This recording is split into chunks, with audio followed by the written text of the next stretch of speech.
यह चिता नहीं राष्ट्र का हवन कुंड है और यज्ञ में डाली हुई यह महान आहुति है।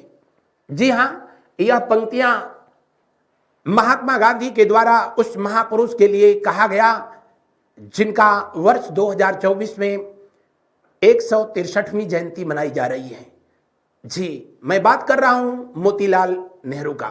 मोतीलाल नेहरू जो कि देश के पहले प्रधानमंत्री पंडित जवाहरलाल नेहरू के पिताजी थे और भारतीय राष्ट्रीय कांग्रेस के एक सुप्रसिद्ध लीडर नेता भी थे, जिनका जन्म 6 मई 1861 को आगरा में हुआ था और इनकी मृत्यु 6 फरवरी 1931 को लखनऊ में हुई थी। आइए इनके जीवन के बारे में उन तथ्यों को हम लोग देखते हैं जो कि परीक्षाओं के दृष्टिकोण से हमेशा महत्वपूर्ण रहा है और जिससे प्रश्न पूछा जाता रहा है।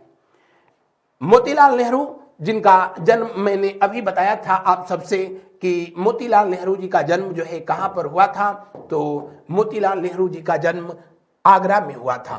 कहां पर? आगरा में हुआ। कब हुआ? तो आप कहेंगे 6 मई 1861 को। इनके माता का नाम जो है श्रीमती इंद्राणी और पिताजी का नाम पंडित गंगाधर नेहरू था। कहा जाता है कि जब 1857 की क्रांति हुई थी तो पंडित गंगाधर नेहरू उस समय दिल्ली में ईस्ट इंडिया कंपनी की जो वहां आर्मी थी, जो पुलिस थी, उसके जो है ये कोतवाल हुआ करते थे। दिल्ली पुलिस के कोतवाल हुआ करते थे। 1857 की क्रांति में दिल्ली इतना अधिक जो है वहां पर विप्लव हुआ, उपद्रव हुआ कि गंगाधर अपने परिवार के लोगों को आगरा में जो है शिफ्ट कर दिया और वहीं पर जो है इनका 6 मई 1861 के दिन जो है जन्म होता है। इनको बचपन से मोती के नाम से जो है जाना गया, आगे चल करके ये मोतीलाल नेहरू के नाम से जो है जाने जाते हैं। कौन? पंडित मोतीलाल नेहरू। और वर्ष 2024 में इनकी कौन सी जयंती मनाई जा रही है? तो आप कहेंगे 163 यानी 163वीं जयंती इनकी मनाई जा रही है। अगर जो है बात किया जाए मोतीलाल नेहरू के राजनीतिक जो है कैरियर का, तो मैं बता दूं कि अपनी शिक्षा विदेश से प्राप्त करने के बाद जो है ब्रिटेन से प्राप्त करने के बाद ये भी आकर के इलाहाबाद में और बैरिस्टरी यानी जो है वकालत करना जो है शुरू किए। लेकिन उन दिनों महात्मा गांधी के प्रभाव में आकर के और बहुत जल्दी ही इनका रुझान देश के स्वतंत्रता संग्राम की तरफ हुआ और भारतीय राष्ट्रीय कांग्रेस के सदस्य बने। जब जालियांवाला बाग हत्याकांड हुआ 13 अप्रैल 1919 के दिन,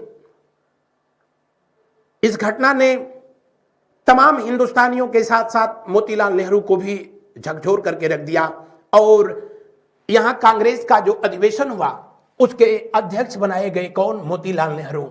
यानी कहा जाए कि मोतीलाल नेहरू कांग्रेस के पहली बार अध्यक्ष कब बने थे? 1919 में अमृतसर अधिवेशन में। यहां देखते हैं कांग्रेस का अमृतसर अधिवेशन, कांग्रेस का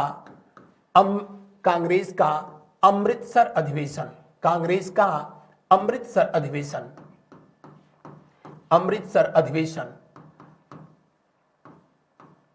कब हुआ?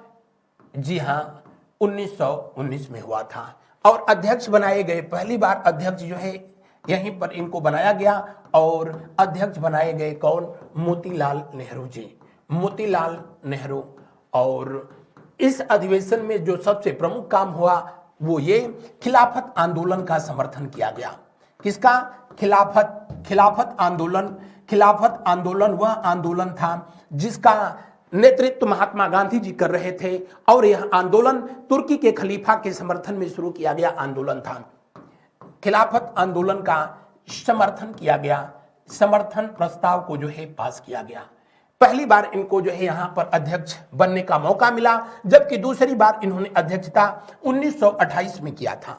दूसरी बार अध्यक्षता 1928 में किस अधिवेशन में? तो आप कहेंगे कलकत्ता के जो है अधिवेशन में किया था। किसने? पंडित मोतीलाल नेहरू जी ने। आइए आगे जो है और कुछ तथ्य इनके संदर्भ में जो है हम लोग देखते हैं। पंडित मोतीलाल नेहरू जी के द्वारा स्वराज पार्टी की स्थापना किया जाता है। कब? दरअसल जब महात्मा गांधी ने भारत में अपना पहला जन आंदोलन असहयोग आंदोलन शुरू किया था। असहयोग आंदोलन और खिलाफत आंदोलन दोनों समानांतर एक साथ जो है चले थे। मोतीलाल नेहरू जी उस आंदोलन में बढ़ चढ़ करके जो है हिस्सा लिए, लेकिन जब चौरा चौरी की घटना हुई 4 फरवरी 1922 के दिन, तो महात्मा गांधी ने असहयोग आंदोलन को वापस ले लिया। इस घटना से मोतीलाल नेहरू भी बहुत आहत हुए थे और महात्मा गांधी के जेल चले जाने के बाद सुभाष चंद्र बोस जी के गुरुजी थे जिनका नाम था चितरंजन दास। चितरंजन दास और मोतीलाल नेहरू, इन दोनों लोगों ने मिलकर के एक नई राजनीतिक जो है पार्टी स्थापित करने का निर्णय लिया था। और इसीलिए जब 1922 का अधिवेशन हुआ था बिहार की धरती पर, गया अधिवेशन हुआ, तो चितरंजन दास ने वहां कांग्रेस से जो है त्यागपत्र दे दिया और मोतीलाल नेहरू उनके साथ जो है हो लिए और इलाहाबाद आकर के इन लोगों ने स्वराज पार्टी का गठन किया। तो स्वराज पार्टी का गठन कब किया गया? 1923 में किया गया था। कहां पर किया गया? तो आप कहेंगे कि इलाहाबाद में किया गया। कहां पर? इलाहाबाद में किया गया। इलाहाबाद में इन्होंने स्वराज पार्टी का गठन किया और एक इनका जो है समाचार पत्र था, समाचार पत्र इनका, और समाचार पत्र का नाम था इंडिपेंडेंस। क्या नाम था? इंडिपेंडेंस। इसी समाचार पत्र को इन्होंने पार्टी का मुख्य पत्र बनाया। पार्टी का मुख्य पत्र ऑलमोस्ट सभी राजनीतिक पार्टियों का जो है एक मुख्य पत्र होता है। जैसे भारतीय राष्ट्रीय कांग्रेस का मुख्य पत्र जिसका नाम नेशनल हेराल्ड था, जिसको पंडित जवाहरलाल नेहरू जी के द्वारा 1936 में 1936 में कहां पर? लखनऊ से जो है जारी किया गया था। ठीक वैसे ही इन लोगों ने भी स्वराज पार्टी के मुख्य पत्र को बनाया। किसको? इंडिपेंडेंस को। लेकिन इस समाचार पत्र को 1919 में ही ये लोग जो है जारी कर चुके थे। किसके द्वारा जारी किया गया था? मोतीलाल नेहरू के द्वारा इलाहाबाद में ही जारी किया गया था। सब कुछ सही रहा होता तो 1919 में ही एक राजनीतिक दल जो है अपने अस्तित्व में आने के लिए जो है तैयार था और उस पार्टी का नाम भी जो है इंडियन इंडिपेंडेंस पार्टी जो है रखा जाना था। और इसका प्लान मोतीलाल नेहरू और मदन मोहन मालवीय के द्वारा तैयार किया गया था। लेकिन महात्मा गांधी के इंटरफेयर करने की वजह से, उनके इंटरफेयर से इन लोगों ने इस प्लान को जो है ठंडे बस्ते में डाल दिया। और जब महात्मा गांधी जेल में चले गए तो अंततोगत्वा एक नई राजनीतिक पार्टी बनाने का जो है इन्होंने डिसीजन लिया। वो अलग बात थी कि उस पार्टी का नाम जो है स्वराज पार्टी रखा गया, क्योंकि मोतीलाल नेहरू के जो मकान था इलाहाबाद में, उसको स्वराज भवन के नाम से ही जाना जाता था। वो पुराना वाला मकान जहां पर कि कभी इनके पुत्र, इकलौते पुत्र और देश के पहले प्रधानमंत्री पंडित जवाहरलाल नेहरू का जो है जन्म हुआ था। आगे चल करके जब इन्होंने वर्ष 1930 में आनंद भवन का जो है निर्माण कार्य कराया, तो फिर जो पुराना भवन था जिसका नाम स्वराज भवन था, उस भवन को इन्होंने कांग्रेस का जो है कार्यालय बना दिया। इनकी जो है राजनीतिक पार्टी स्वराज पार्टी का भी वो कार्यालय था। लेकिन बाद में चितरंजन दास और महात्मा गांधी के बीच जो है जो समझौता हुआ, उसी के तहत जो है इस पार्टी को भारतीय राष्ट्रीय कांग्रेस का एक अंग, एक जो है विंग जो है घोषित कर दिया गया था। तो किस समझौते के तहत इसको भारतीय राष्ट्रीय कांग्रेस का एक विंग घोषित किया गया, एक अंग घोषित किया गया? तो आप कहेंगे कि गांधी दास समझौता। लेकिन यह काम जो है बाद में हुआ, जब महात्मा गांधी को जो है जेल से छोड़ दिया गया था, तब जो है गांधी दास पैक्ट के तहत जो है स्वराज पार्टी को कांग्रेस का एक विंग घोषित कर दिया गया, अंग घोषित कर दिया गया। बहरहाल 1923 में जब ये राजनीतिक पार्टी बनाई गई तो स्टेट असेंबली इलेक्शन में जो है इस पार्टी ने शानदार जो है कार्य किया और इसी पार्टी से संबंधित व्यक्ति जिनका नाम था विट्ठल भाई पटेल, वल्लभ भाई पटेल के भ्राताश्री थे, उनको सेंट्रल असेंबली का जो है अध्यक्ष बनाया गया। और इस तरह सेंट्रल असेंबली का अध्यक्ष बनने वाले ये पहले भारतीय थे। स्पीकर बनने वाले पहले भारतीय कौन थे? विठल भाई पटेल। यद्यपि कि कहा जाता है कि उन दिनों स्पीकर का पद जो होता था वो विपक्ष के व्यक्ति को मिलता था और पार्टी का ये डिसीजन था कि मोतीलाल नेहरू जी को जो है ये पद दिया जाए, लेकिन इन्होंने स्वेच्छा से इस पद का विठल भाई पटेल के पक्ष में जो है त्याग किया था। बढ़ते हैं हम लोग आगे की तरफ। कांग्रेस की अध्यक्षता, अभी मैंने बताया था कि पहली बार ये जो है अध्यक्ष बनाए गए थे 1919 में। किस अधिवेशन में बनाए गए थे? तो अमृतसर अधिवेशन में बनाए गए थे। और दूसरी बार अध्यक्ष जो है ठीक 19 साल के बाद 1928 में बनाए गए। कहां पर? कलकत्ता अधिवेशन में बनाए गए। कलकत्ता अधिवेशन में जो है बनाया गया था इनको अध्यक्ष।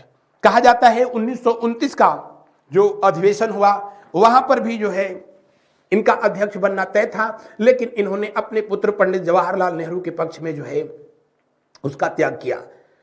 हालांकि वो महात्मा गांधी जी का जो है डिसीजन था। बहरहाल इनको 2 बार कांग्रेस की जो है अध्यक्षता करने का मौका मिला था। बढ़ते हैं आगे की तरफ। नेहरू रिपोर्ट इनके जीवन की जो है सबसे शानदार जो है घटना रही और नेहरू रिपोर्ट भारत के लोगों के द्वारा भारत का संविधान के बनाने का पहला प्रयास था। क्या? भारतीयों के द्वारा संविधान का पहला, भारतीय लोगों के द्वारा संविधान निर्माण का पहला प्रयास, संविधान के निर्माण का पहला प्रयास क्या नेहरू रिपोर्ट का प्रथम प्रयास था। और इसके पीछे जो है वजह क्या थी? तो जब भारत में साइमन कमीशन का आगमन हुआ 1928 में, साइमन कमीशन भारत में प्रशासनिक सुधार के लिए भेजा गया था। साइमन कमीशन के सदस्यों की संख्या 7 रही, सब के सब जो है अंग्रेज थे, इसीलिए उसे व्हाइट कमीशन या श्वेत कमीशन के नाम से भी जाना गया था। लॉर्ड इरविन के टाइम में साइमन कमीशन का भारत में आगमन होता है और साइमन कमीशन का जो है विरोध किया गया। मोतीलाल नेहरू ने भी किया था। उस समय भारत सचिव बर्केन हेडेन ने मोतीलाल नेहरू जी को चैलेंज किया कि अगर भारत के लोग भारत का संविधान बनाने में अगर सक्षम होते तो हम लोगों की क्या जो है आवश्यकता थी, और आप लोग जो है सक्षम होते तो फिर आप भारत का जो है संविधान खुद निर्माण करते, हम सबको स्वीकार होता तो हम लोग भी स्वीकार कर लेते। उसने इनको चैलेंज किया, उन्होंने उस चैलेंज को स्वीकार किया और इस तरह जो है नेहरू समिति जो है नेहरू रिपोर्ट समिति बनाई गई। सबसे पहले जो है नेहरू समिति बनाई गई और इस समिति ने जो है कब 10 अगस्त वर्ष 1928 को, और इस समिति में कुल सदस्यों की संख्या अगर जो है पूछा जाए कि कुल कितने सदस्य रहे थे तो कुल 9 सदस्य रहे थे। इस समिति के अध्यक्ष बनाए गए कौन? तो मोतीलाल नेहरू जी इसके अध्यक्ष, और इसके महासचिव बनाए गए इनके सुपुत्र पंडित जवाहरलाल नेहरू। नेहरू रिपोर्ट प्रस्तुत कब किया गया, कहां किया गया? तो आप कहेंगे कि नेहरू रिपोर्ट को जो है प्रस्तुत किया गया कब? 28 अगस्त 1928 को। और कहां पर प्रस्तुत किया गया था? तो इसे प्रस्तुत किया गया लखनऊ में। कहां प्रस्तुत किया गया? लखनऊ में। ऑल इंडिया मुस्लिम लीग के हेडक्वार्टर, कहा जाता है कि मोहम्मद अली जिन्ना सबसे बड़ा जो है समस्या था और यहां पर उसने स्वीकार कर लिया। बाद में जो है आगे चल करके वायसराय कार्यकारिणी के सामने जो है उसने इसको स्वीकार करने से मना कर दिया। किसको? नेहरू रिपोर्ट को। हालांकि नेहरू रिपोर्ट का विरोध जो है अंबेडकर जी के द्वारा भी किया गया था, जिसमें इन्होंने पूर्ण स्वराज की मांग की थी, लेकिन मोहम्मद अली जिन्ना के विरोध करने के कारण इन्होंने फिर जो है पूर्ण स्वराज की जगह, कंप्लीट इंडिपेंडेंस की जगह जो है डोमिनियन स्टेट का मांग किया, यानी अधिराज्य का मांग किया। और यही वजह था कि सुभाष चंद्र बोस और इनके सुपुत्र पंडित जवाहरलाल नेहरू इस बात से नाराज होकर के और अलग पार्टी का एक जो है गठन कर लिया था। बहरहाल अपने जीवन काल में मोतीलाल नेहरू ने अपना सार्थक प्रयास जो है किया। नेहरू रिपोर्ट में डोमिनियन स्टेट का जो है डिमांड किया गया, फंडामेंटल राइट मौलिक अधिकारों की मांग की गई, 21 वर्ष की आयु वाले समस्त स्त्री पुरुष को जो है मताधिकार का जो है मांग किया गया। वो अलग बात थी कि वायसराय के द्वारा इसे स्वीकार नहीं किया गया और इसके विरोध में नेहरू रिपोर्ट के विरोध में ही मोहम्मद अली जिन्ना के द्वारा 14 सूत्रीय मांग प्रस्तुत किया गया था। बहरहाल अपने जीवन काल में मोतीलाल नेहरू पूरी ईमानदारी के साथ पूरी ईमानदारी निष्ठा के साथ लगे रहे। सफलता नहीं मिली वो अलग बात था, लेकिन उनके प्रयासों के लिए हिंदुस्तान, भारत हमेशा ऋणी रहेगा। इनसे संबंधित कुछ प्रश्न जो कि आप लोगों से परीक्षाओं में पूछा गया। स्वराज पार्टी की स्थापना कब किया गया था? अभी मैंने बताया स्वराज पार्टी की स्थापना 1923 में किया गया। और कहां पर किया गया था? इलाहाबाद में किया गया था। कहां पर? इलाहाबाद में किया गया था। इलाहाबाद में किया गया। किसके सहयोग से? चित्तरंजन दास के सहयोग से इस पार्टी का गठन किया गया था। मोतीलाल नेहरू जी का जन्म कहां हुआ था? अभी मैंने बताया था कि आगरा में हुआ। और कब हुआ था? तो 6 मई 1861 को इनका जन्म हुआ। हालांकि इनके पूर्वज जम्मू कश्मीर के रहने वाले थे। कुछ लोगों का यहां तक मानना है कि नहीं, वहां से बिलोंग करने वाले ये लोग मुस्लिम कम्युनिटी से बिलोंग करते थे। लेकिन ये कंट्रोवर्शियल मामला है, कहां तक सही है कहां तक गलत है इसके बारे में कुछ भी कहना सही नहीं है। मोतीलाल नेहरू के द्वारा इंडिपेंडेंट समाचार पत्र कब जारी किया गया था? 1919 में जारी किया गया था। मोतीलाल नेहरू और मदन मोहन मालवीय पहले इसी नाम से एक राजनीतिक पार्टी भी बनाना चाहते थे, लेकिन महात्मा गांधी जी के इंटरफेयर करने की वजह से उन्होंने इस विचार को त्याग दिया था। अगला प्रश्न, मोतीलाल नेहरू भारतीय राष्ट्रीय कांग्रेस की पहली बार अध्यक्षता कब किए? तो पहली बार अध्यक्षता 1919 में किए थे। कहां पर? अमृतसर में। कहां पर अध्यक्ष बनाए गए? अमृतसर में। और दूसरी बार अध्यक्षता 1928 में। और कहां पर? तो अभी मैंने बताया था कि कलकत्ता में। कहां पर? कलकत्ता में अध्यक्ष बनाए गए थे। बढ़ते हैं आगे की तरफ हम लोग। यह चिता नहीं, राष्ट्र का हवन कुंड है और यज्ञ में डाली हुई यह महान आहुति है। मोतीलाल नेहरू के मृत्यु पर किसने कहा था? जी हां, महात्मा गांधी जी के द्वारा ये स्टेटमेंट दिया गया था। इनसे संबंधित कुछ प्रश्न, मोतीलाल नेहरू जी की पत्नी का क्या नाम था? स्वरूप रानी जो कि इनकी पत्नी थी, और विजया लक्ष्मी पंडित इनकी बेटी थी, जो कि भारत की पहली राजदूत रूस, संयुक्त अरब अमीरात और दूसरे ऐसे देशों में, यहां तक कि संयुक्त राष्ट्र संघ में भी वहां पर भारत की ये प्रतिनिधि बनाई गई और पहली महिला प्रतिनिधि रही थी। कृष्णा भी इनकी बेटी का नाम था, जबकि इनकी माता का नाम इंद्राणी था। क्या नाम था? इंद्राणी।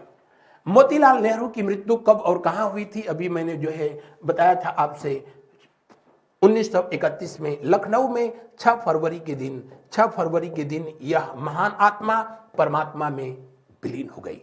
तो ये रहा था आज का सेशन। इससे संबंधित प्रश्न भी मैंने कराया। आपको ये सेशन कैसा लगा कमेंट करके अवश्य बताएंगे। Thank you so much.